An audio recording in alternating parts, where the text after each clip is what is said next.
Hello friends, welcome to Sanskrit study centre. आज हम पढ़ेंगे संस्कृत व्याकरण का एक महत्वपूर्ण विषय उपपद विभक्ति। अभी हमने कारक पढ़ा था एक वीडियो में, आज पढ़ेंगे हम उपपद विभक्ति। सबसे पहले हम इसमें समझेंगे कि विभक्ति क्या होती है, किसे कहते हैं विभक्ति। संस्कृत व्याकरण में संज्ञा, सर्वनाम, विशेषण आदि के बाद लगा हुआ वह प्रत्यय या चिन्ह विभक्ति कहलाता है, जिससे पता लगता है कि उस शब्द का क्रियापद से क्या संबंध है। ठीक है, उसे हम विभक्ति कहते हैं। आइए इसको ध्यान से समझते हैं। मोहन कलमेन लेखम लिखति, मोहन कलम से लेख को लिखता है। तो यहाँ पर क्रियापद क्या है? लिखति। कर्ता कौन है? मोहन। कर्म क्या है? लेख। ठीक है, तो यहाँ पर मोहन जो शब्द है इसमें प्रथमा विभक्ति है, कलमेन में तृतीय विभक्ति है करण कारक, क्योंकि जिसकी सहायता से कार्य किया जाता है हम उसे साधन कहते हैं, यानी करण कारक, और उसमें तृतीय विभक्ति होती है। तो यहाँ लिखने का साधन क्या है? कलमेन, कलम है, तो इसलिए इसमें तृतीय विभक्ति है। लेखम, इसमें द्वितीय विभक्ति है। ठीक है, तो ये तो क्या है? क्रिया के आधार पर। ठीक है, संज्ञा, सर्वनाम, संज्ञा आदि विशेषण के बाद लगा हुआ प्रत्यय, प्रत्यय कौन सा? एन, ये माँ, ये प्रत्यय लगे हुए हैं। ठीक है, तो वो क्या कहलाता? चिन्ह लगता है तो विभक्ति कहलाती है। अर्थात संस्कृत व्याकरण में संज्ञा, सर्वनाम, विशेषण आदि के बाद लगा हुआ वह प्रत्यय चिन्ह विभक्ति कहलाता है, जिससे पता लगता है कि उस शब्द का क्रिया से क्या संबंध है, क्रियापद से क्या संबंध है। तो ये जो विभक्ति आई है वो क्रिया के आधार पे आई है। लिखति, कौन लिखता है? मोहन है, मोहन लिखता है, तो ये क्या है? कर्ता लिखता है। और कर्म क्या है? क्या लिखता है? लेख को, लेखम। ठीक है, और किस से लिखता है? कलम से लिखता है। तो इसमें एन प्रत्यय है, अम प्रत्यय है, तो ये क्या है? विभक्ति कहलाती है। विभक्ति दो तरह से प्रयोग की जाती है। विभक्ति के दो तरह से प्रयोग की जाती है, एक तो कारक विभक्ति के रूप में और दूसरा उपपद विभक्ति के रूप में। ठीक है, तो कारक विभक्ति के रूप में कैसे? क्रिया के आधार पर संज्ञा आदि शब्दों में लगने वाली विभक्ति को कारक विभक्ति कहते हैं, यानी क्रिया के आधार पर। जैसे भी अपन उदाहरण में देखा तो पर जो क्रिया के आधार पर जो कारक आदि विभक्ति लगती है, विभक्ति को हम कारक विभक्ति कहते हैं। यथा जैसे राम संस्कृत की पुस्तक पढ़ता है, तो इसका संस्कृत वाक्य क्या होगा? रामः संस्कृतस्य पुस्तकम पठति। पठति क्या है? यहाँ पे क्रिया है। ठीक है, पठति कौन पढ़ता है? राम पढ़ता है, तो इसमें क्या है? प्रथमा विभक्ति, क्योंकि ये कर्ता है, कर्ता कारक है। ठीक है, और क्या पढ़ता है? पुस्तक पढ़ता है, तो ये क्या है? कर्म कारक है, तो इसमें द्वितीय विभक्ति है। और किसकी पुस्तक पढ़ता है? संस्कृत की पुस्तक पढ़ता है, तो इसमें क्या है? संबंध कारक है ना, संबंध कारक है। तो यहाँ पर क्रिया के कारण लगने वाली जो विभक्ति है ये लगती है, तो इसको हम क्या कहते हैं? कारक विभक्ति कहते हैं, क्योंकि यहाँ क्रिया के हिसाब से यहाँ पर हमने विभक्ति का प्रथमा, कर्ता में प्रथमा, कर्म में द्वितीय विभक्ति और संबंध में षष्ठी विभक्ति का हमने प्रयोग किया। ठीक है, और उपपद विभक्ति के रूप में क्या होता है? अन्य पदों के आधार पर लगने वाली विभक्ति को उपपद विभक्ति कहते हैं। वहाँ पर क्या है? क्रिया के आधार पर विभक्ति नहीं लगती है, वहाँ पर पद होते हैं, कोई शब्द होगा, कोई धातु होगी, उसके आधार पर। ठीक है, तो अन्य पदों के आधार पर लगने वाली विभक्ति को उपपद विभक्ति कहते हैं। इसको उदाहरण से समझते हैं। गांव के चारों ओर वृक्ष हैं, तो यहाँ पर गांव के, तो इसमें षष्ठी होना चाहिए हिसाब से, तो ग्रामस्य, लेकिन यहाँ पे हमने क्या लिखा है? ग्रामम परितः वृक्षा सन्ति। गांव के चारों तरफ वृक्ष हैं, यानी यहाँ जो परितः शब्द है यही उपपद विभक्ति कहलाती है, कि इसके योग में यहाँ पर जिसके चारों तरफ बताया गया है उसमें द्वितीय विभक्ति होती है ना। तो ग्रामम परितः वृक्षा सन्ति, तो ये परितः जो शब्द है यही उपपद विभक्ति है। उपपद विभक्ति आरंभ करने से पहले हम समझ लेते हैं कि कारक होते हैं 8, ये कारक हैं। कारक चिन्ह कौन से होते हैं? विभक्ति किसमें कौन सी विभक्ति होती है? ठीक है, कर्ता कारक होता है, इसका चिन्ह होता है ने, इसमें प्रथमा विभक्ति होती है। कर्म कारक, इसका चिन्ह होता है को, इसमें द्वितीय विभक्ति होती है। करण कारक से द्वारा अर्थ में होता है, इसमें तृतीय विभक्ति होती है करण कारक में। संप्रदान कारक के लिए इसका चिन्ह होता है और जिसमें चतुर्थी विभक्ति होती है। अपादान कारक इससे और अलग होने अर्थ में होता है ना, इसमें पंचमी विभक्ति होती है। संबंध में का, के, की और षष्ठी विभक्ति होती है इसमें। अधिकरण कारक में पर चिन्ह होता है इसका, और इसमें सप्तमी विभक्ति होती है, ठीक है। और संबोधन का चिन्ह क्या होता है, हे, अरे, भो, और संबोधन में प्रथमा विभक्ति ही होती है। यहाँ पर 8 कारक है और 7 विभक्ति है ना। अब मैं यहाँ बोल रही हूँ 8 कारक है, ये अपने को समझने के लिए, विभक्ति समझने के लिए। लेकिन अगर एग्जाम में, परीक्षा में प्रश्न आता है कारक कितने होते हैं, तो वहाँ आपको 6 कारक लिखने हैं। 6 कारक होते हैं और 7 विभक्ति होती है। संबंध को और संबोधन को कारक नहीं माना जाता है, क्योंकि इनका क्रिया से सीधा संबंध नहीं होता है। ये ध्यान देने योग्य बात है, इससे कंफ्यूज मत होना। ये सिर्फ समझाने के हिसाब से है कि भाई इनके चिन्ह क्या होते हैं। अपन जब भी सेंटेंस बनाएंगे तो वहाँ काम आएंगी ये चीज़ें। प्रथमा विभक्ति, कर्तृवाच्य के कर्ता में तथा कर्मवाच्य के कर्म में प्रथमा विभक्ति होती है, ठीक है। कर्तृवाच्य के कर्ता में और कर्मवाच्य के कर्म में प्रथमा विभक्ति होती है। उदाहरण देखते हैं, बालकः ग्रंथम पठति, बालक ग्रंथ को पढ़ता है। ये क्या है, कर्तृवाच्य। तो यहाँ पर कर्ता में बालकः है, इसमें क्या है, प्रथमा विभक्ति है, ठीक है, कि बालक ग्रंथ को पढ़ता है। छात्रेण ग्रंथः पठेत, छात्र के द्वारा ग्रंथ को पढ़ा जाता है। तो ये क्या है, कर्मवाच्य का उदाहरण है, ठीक है। तो कर्मवाच्य में क्या होता है कि कर्म में प्रथमा विभक्ति होती है। तो ये ग्रंथ जो है वो कर्म है, इसलिए यहाँ पर इसमें प्रथमा विभक्ति है, ठीक है। तो छात्रेण, और जो ये कर्मवाच्य जो होता है उसके कर्ता में क्या होता है, तृतीय विभक्ति होती है। ये ध्यान देने योग्य है बात है कि जो कर्मवाच्य है उसके कर्ता में तृतीय विभक्ति होती है। तो छात्र के द्वारा, छात्रेण है, छात्र के द्वारा ग्रंथ को पठेते, पढ़ा जाता है, ये पढ़ता है, ठीक है। और कर्तृवाच्य के कर्ता में प्रथमा विभक्ति होती है। द्वितीय विभक्ति, द्वितीय विभक्ति कर्ता के सर्वाधिक अभिष्ट अर्थात कर्म में द्वितीय विभक्ति होती है। अर्थात कर्ता ने कर्म को, ठीक है, कर्म को यानी कर्म से, यानी कर्ता को जो सबसे अधिक अभिष्ट होता है उस कर्म में द्वितीय विभक्ति होती है। ये तो साधारण रूप से, ठीक है, साधारण रूप से इसमें द्वितीय विभक्ति है। उदाहरण से समझते हैं, रमा मोदकम पश्यति, रमा लड्डू को देखती है। तो रमा को इस समय सबसे अभिष्ट क्या है, मोदक।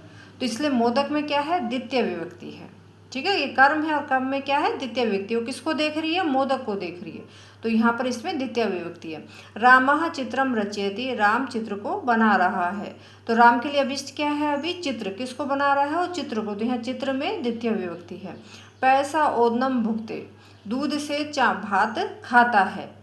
तो क्या खाता है वो, ओदनम। तो यहाँ पर ओदनम में द्वितीय विभक्ति है। स हरिम भजति, वह हरि को भजता है। तो उसका अभिष्ट क्या है, हरि, इसलिए यहाँ पर इसमें द्वितीय विभक्ति है। ग्रामम गच्छति, ग्रामम में। वेदम पठति च, और वेद पढ़ता है, तो वेदम में यहाँ पर द्वितीय विभक्ति है। ये तो क्या है, साधारण रूप से इसमें द्वितीय विभक्ति है। अब हम देखते हैं उपपद विभक्ति, देखते हैं उपपद विभक्ति शब्द।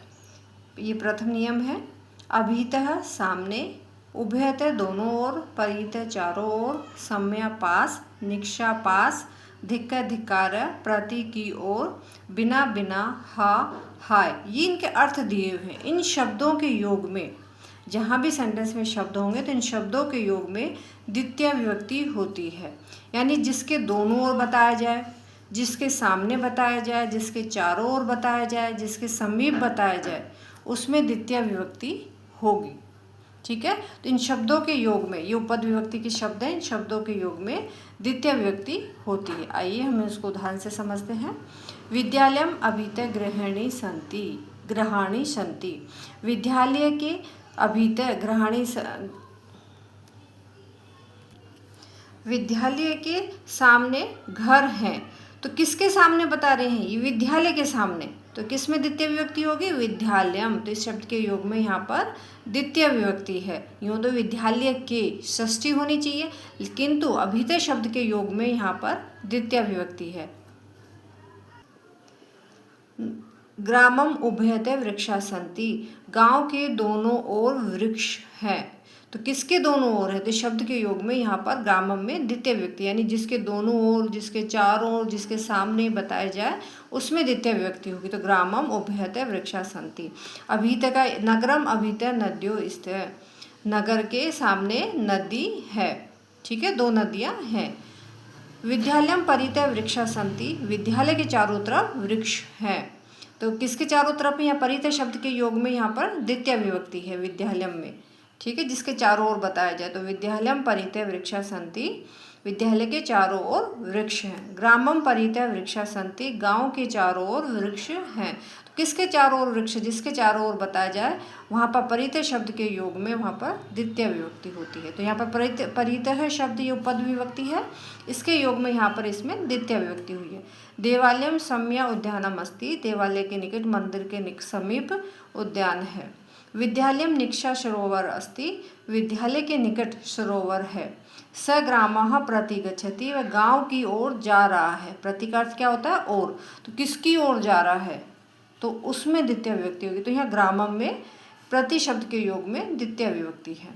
दीनम प्रति दयाम कुरु, दीनों के प्रति दया करो। पुत्रम बिना माता दुखिता अस्ति, पुत्र के बिना माता दुखी है। किसके बिना, पुत्र के बिना, यानी जिसके बिना बताया जाए उसमें द्वितीय विभक्ति होती है बिना शब्द के योग में। दुर्जनम धिक्क, दुर्जन को धिक्कार है, तो धिक्क के योग में यहाँ पर दुर्जन में द्वितीय विभक्ति है। धिक्क पिशुनम है। हा कृष्ण अभक्त है, हाय कृष्ण का अभक्त, तो यहाँ पर हा के योग में इसमें द्वितीय विभक्ति है, धिक्क के योग में पिशुनम में द्वितीय विभक्ति है। ये उपपद विभक्ति है। उपपद विभक्ति का दूसरा नियम है अपादान आदि के द्वारा अविवक्षित कारक अकथित कर्म कहलाते हैं। अपादान आदि के द्वारा कहे गए जो कारक हैं उनको ना कहा जाए वो अकथित कर्म कहलाते हैं। संस्कृत में 16 धातुएं ऐसी हैं जो अपने कर्म के अतिरिक्त एक और कर्म को रखती हैं, जिससे अकथित कर्म कहते हैं। यानी एक कर्म को तो कहती हैं लेकिन दूसरे कर्म को नहीं कहती हैं, इसलिए उसको अकथित कर्म कहते हैं। ऐसी संस्कृत में 16 धातुएं हैं और इनके योग में द्वितीय विभक्ति होती है। इन अकथित कर्म वाली जो 16 धातुएं हैं उनके योग में द्वितीय विभक्ति होती है। वो धातु कौन कौन सी है? दुहु धातु, दुहना अर्थ होता है। याच धातु मांगना अर्थ होता है जिसका। पच धातु पकाना, दंड दंड देना, रुद्र रोकना, प्रच पूछना, ची इकट्ठा करना, ब्रू बोलना, शाशु शासन करना, जी जीतना, मंथ मथना, मुश चुराना, नी ले जाना, ह्री हरना, कृष खींचना, वह ढोना। ये 16 धातुएं के योग में द्वितीय विभक्ति होती है। यानी एक कर्म तो होता ही है इनका, दूसरा कर्म क्या होता है? अकथित कर्म होता है, यानी द्विकर्मक धातुएं होती हैं ये 16 धातुएं तथा इनके समान अर्थ रखने वाली अन्य धातुएं द्विकर्मक होती हैं। आइए इसको ध्यान से और समझते हैं हम। श्यामः गाम पय दोग्धी, श्याम जो है गाय से दूध दुहता है। देखो यहाँ पर दो है, अकथित कर्म अपादान आदि से अविवक्षित कर्म, ये पढ़ा था ना अपन ने। तो श्याम गाय से दूध, तो गाय से, यहाँ गाय से अलग हो रहा है ना दूध, अलग होने अर्थ में क्या होता है? अपादान कारक होता है, पंचमी विभक्ति होती है। तो गाय से, तो यहाँ अलग हो रहा है, यहाँ पर पंचमी होनी चाहिए लेकिन पंचमी नहीं है, दुहता है। दोग्धी, दुहु धातु मतलब दोहना, दूध निकालना, दोहना। तो इसलिए यहाँ पर इस दुहु धातु के योग में द्विकर्मक है, क्योंकि दो कर्मों को कह रही है एक, तो एक तो अलग होना और एक दोहना। तो इसलिए यहाँ पर इसके योग में यहाँ पर द्वितीय विभक्ति होगी। श्यामः गाम पय दोग्धी, श्याम गाय से दूध दोहता है। पुत्रः पितरम धनम याचते, पुत्र पितरम पिता को, पिता से धन को मांगता है। तो पितरम यहाँ अलग हो रहा है ना भाई, अलग होगा धन पिता से, वो तो पंचमी होनी चाहिए लेकिन अविवक्षित कर्म है ये, बिना का तो द्विकर्मक धातु है, इसलिए याच धातु के योग में यहाँ पर पितरम में द्वितीय विभक्ति है। पाचकः टंडुलान ओदनम पचति, पाचक जो है, रसोईया जो है वो चावल से भात पकाता है। तो पस धातु के योग में भी यहाँ पर द्वितीय विभक्ति है। ग्रामापति ही रमेशम शतम दंडयति, जो ग्राम का स्वामी है वह रमेश को 100 रुपये का दंड देता है। तो दंड धातु के योग में यहाँ पर द्वितीय विभक्ति है रमेशम में, ठीक है। गर्गान शतम दंडयति, गर्गों को 100 रुपये का दंड देता है। तो यहाँ दंड धातु के योग में गर्गान में द्वितीय विभक्ति है। बालकम पंथानम पृच्छति, बालक से मार्ग पूछता है। वृक्षम पत्राणि चिनोति, वृक्ष से पत्रों को चुनता है। अब यहाँ पे भी ची धातु के योग में यहाँ पर क्या है? द्वितीय विभक्ति, ये उपपद विभक्ति है ना। तो इस धातु के योग में यहाँ पर वृक्षम में, वृक्ष अलग हो रहा है पत्ते, तो यहाँ पंचमी होनी चाहिए थी लेकिन ची धातु यानी द्विकर्मक धातु के योग के कारण यहाँ पर इसमें द्वितीय विभक्ति। तो वृक्षम पत्राणि चिनोति, वृक्षम फलानि अवचिनोति। गुरु सोहनम धर्म ब्रूते, गुरु सोहन को धर्म कहता है। क्षीर निधिम सुदाम मथनाति, यहाँ भी मथ धातु के योग में यहाँ पर क्षीर निधि, क्षीर सागर से अमृत को मथता है। तो क्षीर निधि में क्या है, द्वितीय विभक्ति है, क्षीर निधिम सुधा में मथनाति। ठीक है। देवदत्तम शतम जयति, देवदत्त 100 रुपये जीतता है। तो जी धातु के रूप में योग में यहाँ पर द्वितीय विभक्ति है। क्षीर निधिम सुदाम मथनाति, क्षीर सागर से अमृत को मथते हैं।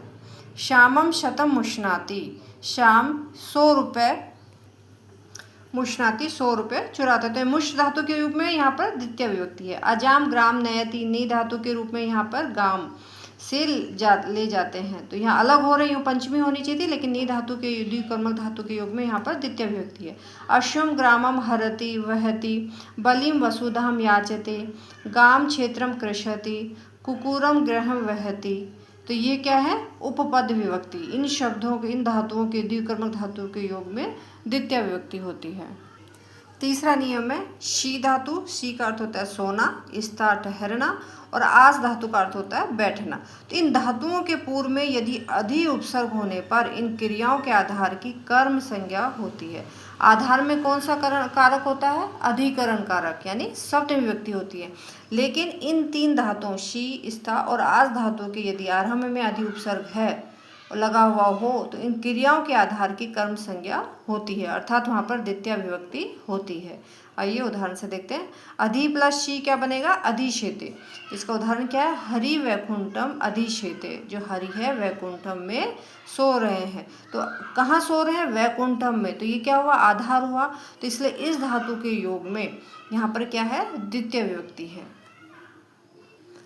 सेकेंड है अधि प्लस स्था, इसका स्था धातु का क्या बनता है, तिष्ठ।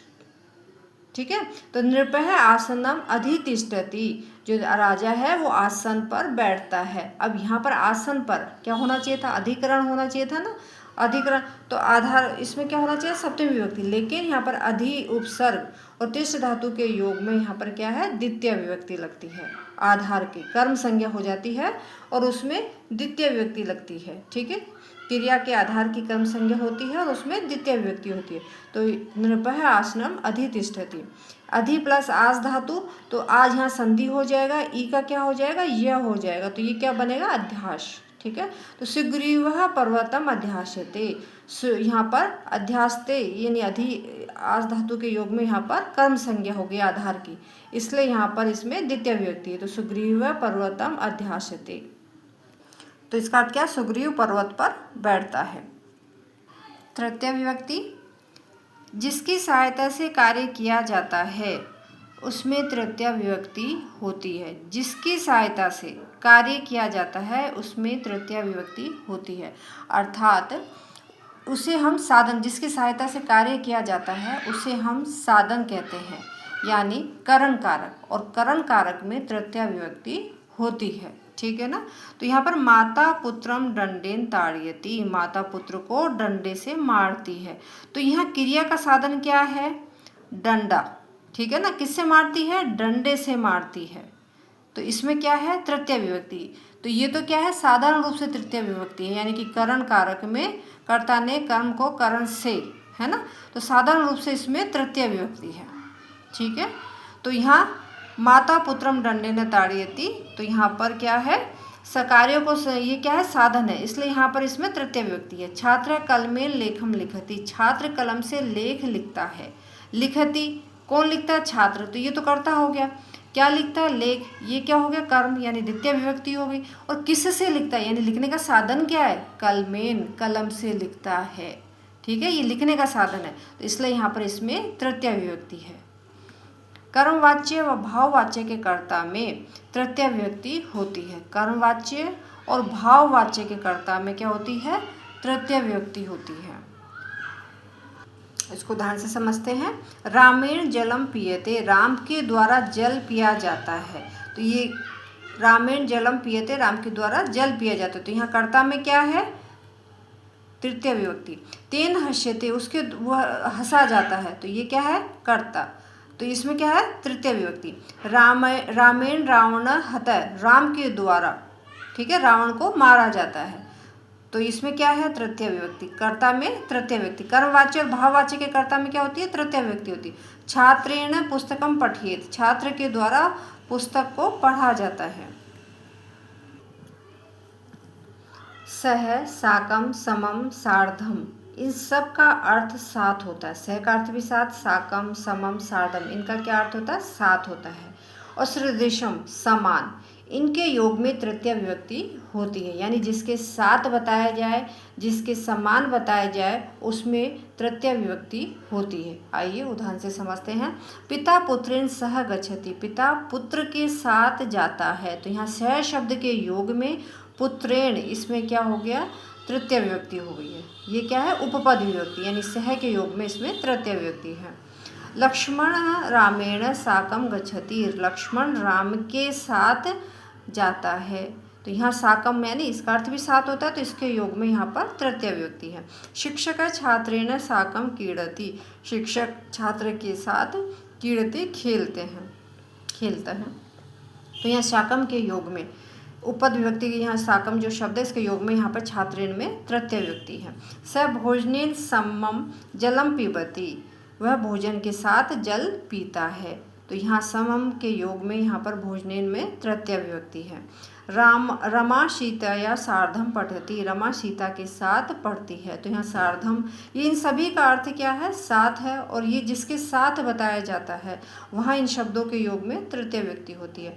उपाध्याय छात्र ही समय स्नाति, उपाध्याय के साथ जो छात्र हैं वो स्नान करते हैं। तो यहाँ सम शब्द के योग में यहाँ पर छात्र ही में तृतीय विभक्ति होती है। तो स, साकम, समम, सार्धम, इन शब्दों के योग में तृतीय विभक्ति होती है, जिसके साथ बताया जाए। सीताया मुखम चंद्रेण सदृशम अस्ति, सीता का मुख जो है चंद्र के समान है। तो यहाँ समान अर्थ में सदृशम शब्द आया, तो इसके योग में यहाँ पर चंद्रेण में जिसके समान बताया जाए उसमें तृतीय विभक्ति होती है, और जिसके साथ बताया जाए सह, साकम, समम, तो उसमें भी तृतीय विभक्ति होती है। तो यहाँ सदृशम के योग में यहाँ पर इसमें तृतीय विभक्ति है।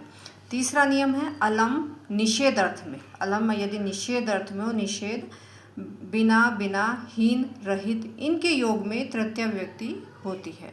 अलम, बिना और हीन, इनके योग में क्या है, तृतीय विभक्ति होती है। आइए उदाहरण से देखते हैं। अलम श्रमेण, श्रम से बस करो, रुक जाओ, अलम से श्रमेण। अलम हसीतेन, मतलब निषेध कि मत हंसो। अलम विवादेन, विवाद मत करो। तो अलम के योग में तृतीय विभक्ति होती है। जलम बिना जीवनम नास्ति, जल के बिना जीवन नहीं है। तो किसके बिना, जल के। तो यहाँ पर बिना, बिना शब्द के योग में, यहाँ पर बिना शब्द के योग में वैसे द्वितीय, तृतीय और पंचमी विभक्ति भी होती है। द्वितीय भी होती है, तृतीय विभक्ति भी होती है और पंचमी भी होती है। तो यहाँ पर द्वितीय विभक्ति है। रामेण विना सीता दुखिता अभवत, राम के बिना सीता दुखी हुई। तो यहाँ पर बिना के योग में यहाँ तृतीय विभक्ति है, यहाँ द्वितीय विभक्ति है, यहाँ तृतीय विभक्ति है ना। तो द्वितीय, तृतीय, पंचमी तीनों ही होती है बिना के योग में। स धनेन हीन अस्ति, वह धन से हीन है। ठीक है, हीन शब्द के योग में यहाँ पर तृतीय विभक्ति है। ठीक है। वृक्ष पत्रई हीन अस्ति, जो वृक्ष है वो पत्तों से हीन है। तो हीन शब्द के योग में यहाँ पर किससे हीन है, पत्तों से, इसलिए इसमें तृतीय विभक्ति है। देवराज है गर्वेण हीन, देवराज जो है घमंड से हीन है, अर्थात शून्य है। तो हीन शब्द के योग में यहाँ गर्वेण, इसमें तृतीय विभक्ति है। ये यहाँ पे जलेन बिना जीवनम नास्ति, जल के बिना, किसके बिना बता रहे हैं, जल के बिना, तो इसमें तृतीय विभक्ति होगी। तो ये क्या बनेगा, जलेन, जलेन बिना जीवनम नास्ति। तो ये अलम यदि निषेध अर्थ में हो, बिना और हीन, इनके योग में तृतीय विभक्ति होती है। बिना के योग में द्वितीय, तृतीय और पंचमी विभक्ति होती है। जो ये बिना है इसके योग में कौन कौन सी होती है, द्वितीय होती है, तृतीय होती है और पंचमी विभक्ति होती है। कोई सी भी हम एक लिख सकते हैं। तो जलम, जलेन, जलाते, बिना, जीवनम, नास्ति, ये तीनों ही सही होंगे कि बिना यानी जलम द्वितीय विभक्ति, जलेन तृतीय विभक्ति, जलात पंचमी विभक्ति, बिना जीवनम नास्ति। ज्ञानम, ज्ञानेन, ज्ञानात, बिना न मुक्ति, ज्ञान के बिना मुक्ति नहीं है। तो ये द्वितीय विभक्ति, ज्ञानेन तृतीय विभक्ति, ज्ञानांत पंचमी विभक्ति, तीनों लिख सकते, किसी एक लिख सकते तीनों में से। ईश्वरम ईश्वरेण ईश्वरात् बिना न को अपि रक्षितुम समर्थ है। ईश्वर के बिना कोई भी रक्षा करने में समर्थ नहीं है। तो यहाँ द्वितीय विभक्ति, ईश्वरेण तृतीय, ईश्वरात् पंचमी विभक्ति। जलम जलेन जलात् बिना कमलम स्थातुम न शक्नोति। तो यहाँ पर भी बिना शब्द के योग में यहाँ पर द्वितीय विभक्ति, तृतीय विभक्ति और ये पंचमी विभक्ति होती है। तो तीनों विभक्ति आ सकती हैं, ये सही है। तो बिना के योग में द्वितीय, तृतीय और पंचमी विभक्ति होती है। नेक्स्ट तृतीय विभक्ति की उपपद विभक्ति। जिस अंक के विकृत हो जाने से, जिस अंग के विकृत हो जाने से शरीर में विकार दिखाई देते हों, उस अंग में तृतीय विभक्ति होती है। जैसे कोई अंग विकृत हो गया, काना है, तो इससे शरीर का विकार दिखाई दे रहा है ना, कि काना है, पैर से लंगड़ा है ना, कान से बहरा है, तो इससे शरीर का विकार दिखाई दे रहा है। तो जिस अंग के विकृत हो जाने से शरीर में विकार दिखाई देते हों, उस अंग में तृतीय विभक्ति होती है। उदाहरण से देखते हैं। रमेशः नेत्रेण काणः अस्ति। रमेश जो है वो नेत्र से काना है। तो शरीर का कौन सा अंग से विकार हो रहा है? नेत्र से। तो इसमें क्या होगी? तृतीय विभक्ति, नेत्रेण काना अस्ति। पादेन खंज, इसको बना सकते हो आप कुछ भी। महेश है, पादेन खंज, पैर से लंगड़ा है। तो जिस अंग में विकार से विकार मालूम हो उसमें तृतीय विभक्ति होती है। तो यहाँ पैर से, तो पादेन में यहाँ पर तृतीय विभक्ति है। कर्णेन बधिर, कान से बहरा है। कृष्ण है जो कान से, कृष्ण है। कर्णेन बधिर, कान से बहरा है। तो किससे बधिर है? वो किससे विकार मालूम हो रहा? कान से। तो यहाँ पर कर्णेन में तृतीय विभक्ति है, तो कर्णेन बधिर। अब चतुर्थी विभक्ति। नेक्स्ट संप्रदान कारक। चतुर्थी विभक्ति क्या होता है? संप्रदान कारक। किस अर्थ में होता है? के लिए में, है ना। संप्रदान कारक के लिए, और उसमें संप्रदान में कौन सी होती है? चतुर्थी विभक्ति होती है। संप्रदान कारक में चतुर्थी विभक्ति होती है। दा यच धातु के योग में जिसे कुछ दिया जाए उसमें चतुर्थी विभक्ति होती है। ये सामान्य नियम है कि संप्रदान कारक में क्या होते हैं? के लिए अर्थ में होता है ना, तो उसमें चतुर्थी विभक्ति होती है। और दा धातु के योग में जिसे कुछ दिया जाए उसमें चतुर्थी विभक्ति होती है। इसको ध्यान से समझते हैं। रामः विप्राय गाम ददाति। राम जो है ब्राह्मण के लिए गाय देता है। तो किसके लिए दे रहा है? यहाँ संप्रदान कारक क्या है? विप्र, ब्राह्मण है। विप्राय, तो इसलिए यहाँ पर इसमें चतुर्थी विभक्ति है। दा धातु के योग में किसके लिए दे रहा है? वो यहाँ पर ब्राह्मण के लिए। तो यहाँ पर विप्राय में क्या है? चतुर्थी विभक्ति। राजा भिक्षुकाय वस्त्रम ददाति। राजा भिक्षुक के लिए वस्त्र देता है। तो यहाँ पर संप्रदान कारक क्या है? भिक्षुक है। किसके लिए दे रहा है? वो भिक्षुक के लिए दे रहा है, इसलिए दा धातु के योग में यहाँ पर चतुर्थी विभक्ति है। शिक्षक छात्राय पुस्तकम यच्छति। शिक्षक जो है छात्र के लिए पुस्तक देता है। तो शिक्षक किसके लिए दे रहा है? छात्र के लिए। तो यहाँ पर छात्राय, इसमें चतुर्थी विभक्ति है।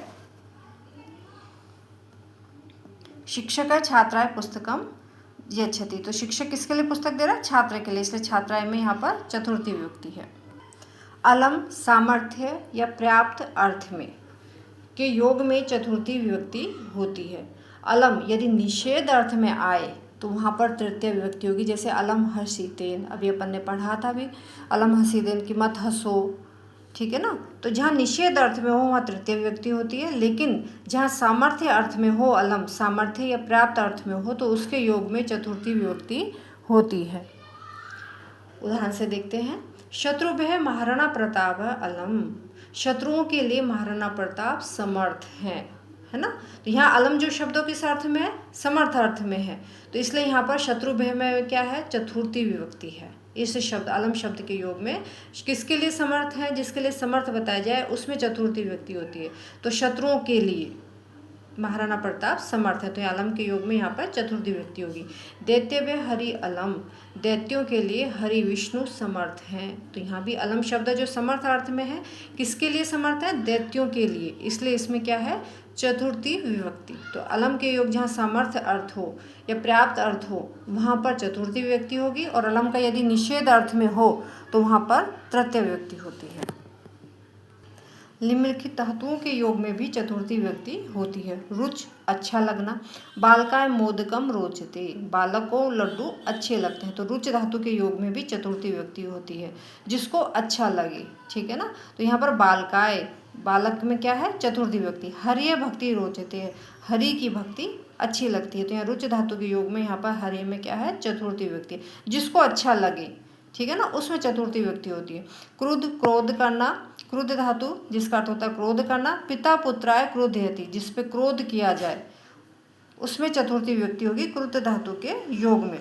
तो पिता पुत्र पर क्रोधित होता है, तो यहाँ पुत्राय इसमें चतुर्थी विभक्ति है। स्वामी सेवकाय क्रोधयति, स्वामी सेवक पर क्रोधित होता है, तो यहाँ पर क्रुद्ध धातु के योग में सेवकाय इसमें चतुर्थी विभक्ति है। कूप, क्रोध करना। माता पुत्राय कूपयति, माता पुत्र पर क्रोधित होती है, तो यहाँ पर कूप धातु के योग में पुत्राय में चतुर्थी विभक्ति है।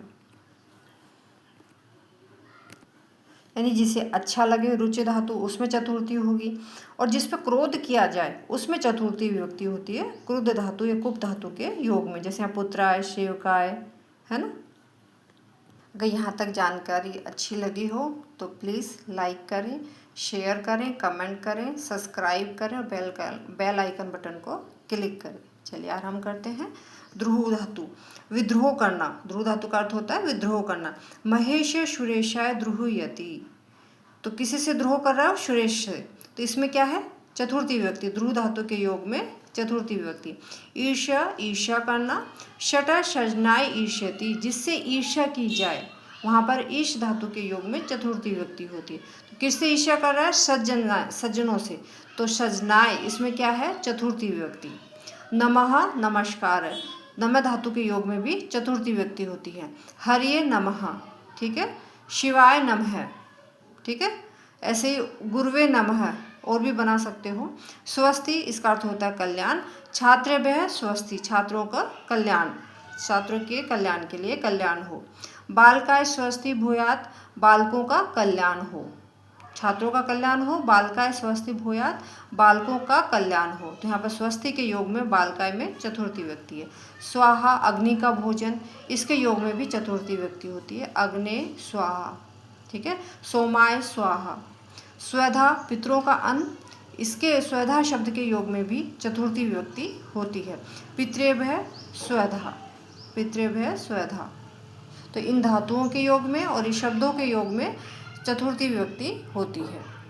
पंचमी विभक्ति, अपादान कारक, जिससे अलग हो उसमें पंचमी विभक्ति होती है।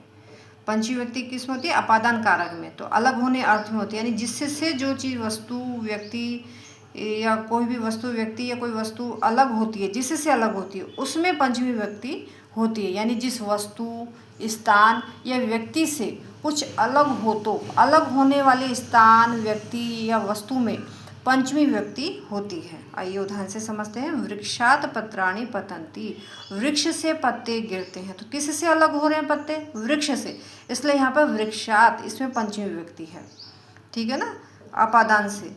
तो यहाँ पर ये जो सामान्य विभक्ति होगी, रमेशः ग्रामात् आयति, रमेश गांव से आता है, तो कहाँ से अलग हो रहा है वो, गांव से, तो इसलिए यहाँ पर पंचमी विभक्ति है, ग्रामात् पंचमी विभक्ति है। वृक्षात् फलं पतति, वृक्ष से फल गिरते हैं, तो फल किससे अलग हो रहे हैं, वृक्ष से अलग हो रहे हैं, तो जिससे अलग हो, किसी वस्तु से, व्यक्ति से, स्थान से, तो उसमें पंचमी विभक्ति होती है, जिससे अलग होते हैं। तो यहाँ पर वृक्ष से अलग हो रहे हैं, तो यहाँ पर इसमें पंचमी विभक्ति है।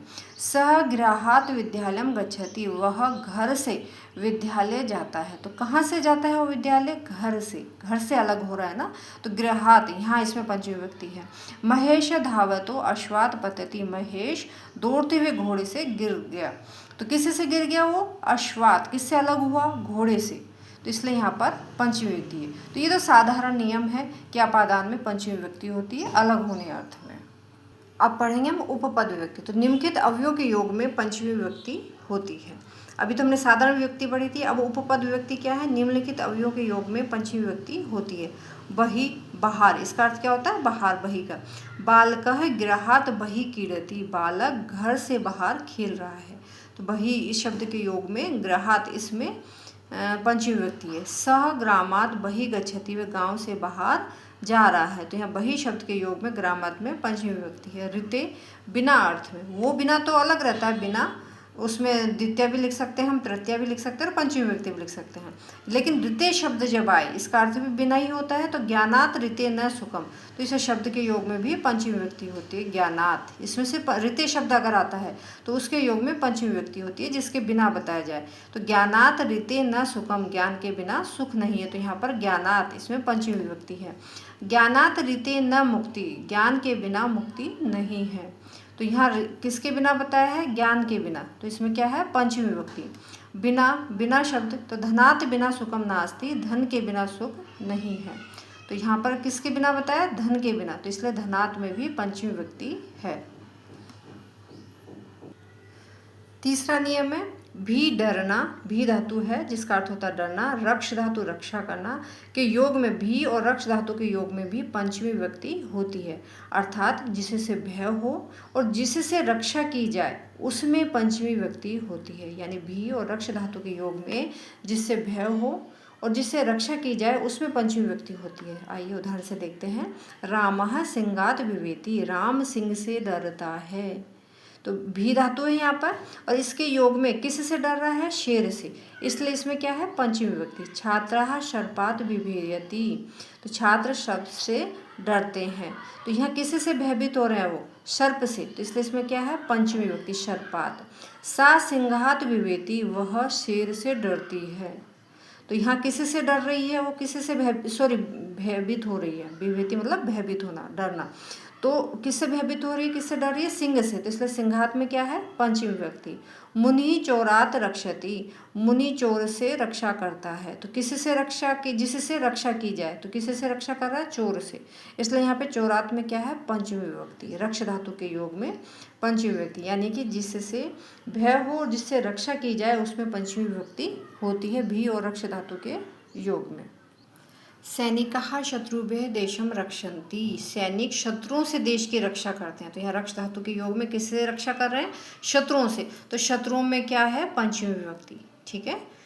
तो यहाँ रक्ष धातु के योग में जिससे रक्षा की जाए, तो किससे रक्षा की जा रही है देश की, शत्रुओं से, तो सैनिकः शत्रुभ्यः देशम रक्षन्ति। नेक्स्ट उपपद विभक्ति का नियम है जिससे कोई वस्तु उत्पन्न होती है उसमें पंचमी विभक्ति होती है, जिससे कोई भी वस्तु उत्पन्न होती है उसमें पंचमी विभक्ति होती है। उदाहरण देखते हैं, हिमालयात गंगा उद्भवती, हिमालय से गंगा निकलती है, तो गंगा कहाँ से निकल रही है, हिमालय से, तो यहाँ पर हिमालयात में पंचमी विभक्ति है। कामात क्रोधो अभिजायते, काम से क्रोध उत्पन्न होता है, तो किसी से उत्पन्न हो रहा है क्रोध, काम से, तो यहाँ कामात इसमें पंचमी विभक्ति है। ब्रह्मण प्रजा प्रजायन्ते, ब्रह्मा से प्रजा उत्पन्न होती है, तो प्रजा किससे उत्पन्न हो रही है, ब्रह्मा से, तो इसलिए यहाँ पर इसमें पंचमी विभक्ति है, ब्रह्मणः प्रजा प्रजायन्ते। जुगुप्सा घृणा विराम रुकना प्रमाद लापरवाही के योग में पंचमी विभक्ति होती है, जिससे घृणा की जाए, जिससे लापरवाही की जाए और जिससे रोका जाए उसमें पंचमी विभक्ति होती है। पापात् जुगुप्सते, पाप से घृणा करो, ठीक है ना, तो किससे घृणा कर रहे हैं, पाप से, तो इसलिए इसमें पंचमी विभक्ति है पापात्। धर्मात् प्रमादयति, धर्म से प्रमादयति लापरवाही कर रहा है, तो किसी से कर रहा है वो, धर्म से, तो जिससे घृणा की जाए, जिससे लापरवाही की जाए उसमें पंचमी विभक्ति होती है। तो यहाँ पाप से घृणा की जा रही है और धर्म में लापरवाही करी जा रही है, इसलिए इन दोनों में क्या है पंचमी विभक्ति। षष्ठी विभक्ति, संबंध, संबंध में क्या होती है, षष्ठी विभक्ति होती है, ठीक है, का के इसके चिन्ह होते हैं, तो संबंध में षष्ठी विभक्ति होती है। उदाहरण से राज्ञः पुरुष है, राजा का पुरुष, तो यहाँ संबंध पता चल रहा है ना कि राजा का पुरुष है ये। रामस्य भ्राता लक्ष्मण अस्ति, राम का भाई लक्ष्मण है, तो यहाँ पर संबंध पता चल रहा है कि राम का किसका भाई है, जिसका मतलब संबंध पता चल रहा है कि राम का भाई कौन है, लक्ष्मण, इसलिए यहाँ पर रामस्य, इसमें क्या है संबंध में षष्ठी। रमेश संस्कृतस्य पुस्तकम पठति, रमेश संस्कृत की पुस्तक पढ़ता है, तो यहाँ संबंध कारक के कारण संस्कृतस्य में क्या है षष्ठी विभक्ति। अनेक में एक का निर्धारण करने में षष्ठी व सप्तमी दोनों विभक्ति होती है। अनेक में एक का निर्धारण करने में षष्ठी और सप्तमी दोनों विभक्ति होती है, यानी अनेक लोगों में से या अनेक वस्तुओं में से या अनेक स्थानों में से किसी एक को चुनना जाए तो वहाँ षष्ठी और सप्तमी दोनों ही होती है। हम दोनों में से कोई भी एक लिख सकते हैं क्योंकि समूह में से चुनने पर षष्ठी व सप्तमी विभक्ति होती है। उदाहरण से देखते हैं। उदाहरण, कवि नाम कविषु कालिदास श्रेष्ठ है। कवियों में कालिदास श्रेष्ठ है। तो यहाँ पर षष्ठी भी आ सकती है कवि नाम और कविषु, क्योंकि बहुतों में तुलना अनेकों में से एक का निर्धारण कर रहे हैं ना कि भाई कालिदास श्रेष्ठ है बहुत सारे कवियों में से। तो यहाँ पे षष्ठी भी सही होगी, षष्ठी और सप्तमी दोनों ही होती है। तो कवि नाम कविषु कालिदास है श्रेष्ठ है। छात्रा नाम छात्रेषु मोहन पटुतम है। छात्रों में मोहन जो है पटु है, कुशल है। तो यहाँ पर षष्ठी भी हो सकती है और सप्तमी भी, षष्ठी और सप्तमी दोनों हो सकती है। गवाम गोशु कृष्णा बहु क्षीरा। गायों में काली गाय बहुत दूध देती है। तो यहाँ पर बहुत सारी गायों में यहाँ पर हो रही काली, कृष्णा, कृष्णा जो गाय है, काली जो गाय है वो ज़्यादा दूध देती है। तो यहाँ पर बहुतों में से एक का वो कर रहे हैं, तो इसलिए यहाँ पर गवाम में षष्ठी भी हो सकती है और गोशु सप्तमी दोनों विभक्ति होती है। निम्नलिखित शब्दों के योग में षष्ठी विभक्ति होती है। अधः नीचे, वृक्ष से अधः श्रमिक शेते। वृक्ष के नीचे श्रमिक सोता है। तो किसके नीचे? अधः शब्द के योग में वृक्ष में षष्ठी विभक्ति होती है। वृक्ष से अधः मयूर नृत्यति। वृक्ष के नीचे मयूर नृत्य कर रहा है। तो यहाँ पर अधः शब्द के योग में वृक्ष से, इसमें षष्ठी विभक्ति है। वीडियो जरूर थोड़ा सा लंबा हो गया है, लेकिन इसकी क्वालिटी से कोई कॉम्प्रोमाइज़ नहीं किया है। ये समझना, मतलब अच्छे से उपपद विभक्ति समझने के लिए ज़रूरी था। अगर आप मेरे चैनल पे नए हैं तो प्लीज़ लाइक करें, शेयर करें, कमेंट करें, सब्सक्राइब करें और बेल आइकन बटन को क्लिक करें। चलिए आरंभ करते हैं। ऊपरी, ऊपर, वृक्ष से ऊपरी खगा कूजंती। वृक्ष के ऊपर पक्षी चहक रहे हैं। तो किसके ऊपर? जिसके ऊपर बताया जाए वो उसमें षष्ठी होती है। तो वृक्ष से, ऊपरी शब्द के योग में वृक्ष से में षष्ठी विभक्ति है। रथस्य ऊपरी नृपय विराजते। रथ के ऊपर राजा सुशोभित है। तो किसके ऊपर? रथ के। तो यहाँ पर इसमें ऊपरी शब्द के योग में रथस्य में षष्ठी विभक्ति है। पुरतः, सामने, गृहस्य पुरतः उद्यानम अस्ति। घर के सामने उद्यान है। तो किसके सामने? जिसके सामने बताया जाए उसमें षष्ठी विभक्ति होती है। किसके सामने? घर के सामने। तो यहाँ पर गृहस्य, इसमें षष्ठी विभक्ति है। ग्रामस्य पुरतः वनम अस्ति। गाँव के सामने वन है। तो पुरतः शब्द के योग में ग्रामस्य में षष्ठी विभक्ति है। पृष्ठतः, पीछे, यानी जिसके पीछे बताया जाए उसमें षष्ठी विभक्ति होती है। गृहस्य पृष्ठतः सरोवर अस्ति। घर के पीछे सरोवर है। तो यहाँ पर गृहस्य में षष्ठी विभक्ति है। वामतः, बाईं ओर। राकेशस्य वामतः सोहन तिष्ठति। राकेश के वाम यानी बाईं ओर सोहन बैठा है। तो किसके बाईं ओर? राकेश के। तो इसलिए इसमें वामतः शब्द के योग में राकेशस्य में षष्ठी विभक्ति है। दक्षिणतः, दाहिनी ओर। सीताया दक्षिणतः रामः अस्ति। सीता के दक्षिण की ओर अर्थात दाहिनी ओर राम है। तो यहाँ पर दक्षिणतः शब्द के योग में सीताया में षष्ठी विभक्ति, यानी कि अधः, ऊपरी, पुरतः, पृष्ठतः, वामतः, दक्षिणतः, इन शब्दों के योग में जिसके नीचे बताया जाए, जिसके ऊपर बताया जाए, जिसके सामने बताया जाए, जिसके पीछे बताया जाए और जिसके बाईं ओर और दाहिनी ओर बताया जाए उसमें षष्ठी विभक्ति होती है इन शब्दों के योग में। सप्तमी विभक्ति, अधिकरण आधार, यानी अधिकरण में सप्तमी विभक्ति होती है, आधार में सप्तमी विभक्ति होती है। छात्र, ये तो क्या है? सामान्य रूप से, ये सामान्य रूप से विभक्ति है। आधार में या अधिकरण में सप्तमी विभक्ति होती है। छात्र है आसने तिष्ठति। छात्र आसन पर बैठता है। अधिकरण है ना, में पर होता है इसका चिन्ह। तो यहाँ पर छात्र आसन पर बैठता है। तो किस पर बैठता है? आसन। ये क्या हो गया? आधार हो गया। तो इसलिए इसमें क्या है? अधिकरण में सप्तमी विभक्ति होती है। तो आसने, इसमें सप्तमी विभक्ति। कक्षायाम छात्राः पठन्ति। कक्षा में छात्र पढ़ते हैं। तो क्या आधार है यहाँ पर? कक्षा। कहाँ पढ़ते हैं? कक्षा में पर अधिकरण होता है ना। तो यहाँ पर अधिकरण क्या है? आधार क्या है? कक्षा। तो कक्षायाम में सप्तमी विभक्ति है। नृपः सिंहासने तिष्ठति। राजा सिंहासन पर बैठता है। किस पर बैठता है? आधार क्या है? सिंहासन। तो ये क्या है? अधिकरण। तो अधिकरण में सप्तमी विभक्ति होती है। तो सिंहासने, इसमें क्या है? सप्तमी विभक्ति है। स्नेह धातु के योग में सप्तमी विभक्ति होती है। ये क्या है? उपपद विभक्ति। कि स्नेह जो धातु है इसके योग में सप्तमी विभक्ति होती है। माता पुत्र स्नेहयति। माता पुत्र से स्नेह करती है। तो यहाँ पर पुत्र, इसमें क्या है? सप्तमी विभक्ति। गुरु शिष्य स्नेहयति। गुरु शिष्य से स्नेह करता है। तो यह स्नेह धातु के योग में शिष्य में, पुत्र में, इनमें क्या है? सप्तमी विभक्ति। प्रवीण, निपुण, कुशल, पटु, विश्वस। इन प्रवीण निपुण कुशल पटु, इन सब शब्दों का अर्थ एक ही होता है कि कुशल है, निपुण है अपने कार्य में। और विश्वसम, इन शब्दों के प्रयोग में सप्तमी विभक्ति होती है। स शास्त्रेषु निपुण अस्ति, वह शास्त्र में कुशल है, निपुण है। तो यहाँ पर निपुण शब्द के योग में शास्त्रेषु, जिससे निपुण बताया जाए, जिससे प्रवीण बताया जाए, जिससे कुशल बताया जाए, पटु बताया जाए, उसमें सप्तमी विभक्ति होती है। ठीक है, तो स शास्त्रेषु निपुण अस्ति, वह शास्त्रों में निपुण है। तो किसमें? शास्त्रों में। तो निपुण शब्द के योग में सप्तमी विभक्ति है। सह वीणाया प्रवीण है, वह वीणा में कुशल है, प्रवीण है। तो किसमें? प्रवीण शब्द के योग में वीणायाम, इसमें सप्तमी विभक्ति है। स मल्ल युद्धे निपुण अस्ति, वह मल्ल युद्ध में निपुण है। तो ये निपुण, प्रवीण, कुशल, ये एक ही अर्थ होता है इनका, पर शब्द अलग है। तो जहाँ भी ये शब्द दिखे जिससे निपुण कुशल बताया जाए, उसमें सप्तमी विभक्ति होती है। तो ये मल्ल युद्ध में क्या है? निपुण है। रोहन कार्य कुशल अस्ति, रोहन कार्य में कुशल है। तो यहाँ कुशल शब्द के योग में कार्य में सप्तमी विभक्ति है। स स्वमित्रे विश्वसति, वह अपने मित्र पर विश्वास करता है। तो विश्वास इस शब्द के योग में भी जिस पर विश्वास करे उसमें सप्तमी विभक्ति होती है। तो वह अपने मित्र पर विश्वसति, विश्वास करता है। तो यहाँ पर स्वमित्रे, इसमें सप्तमी विभक्ति है।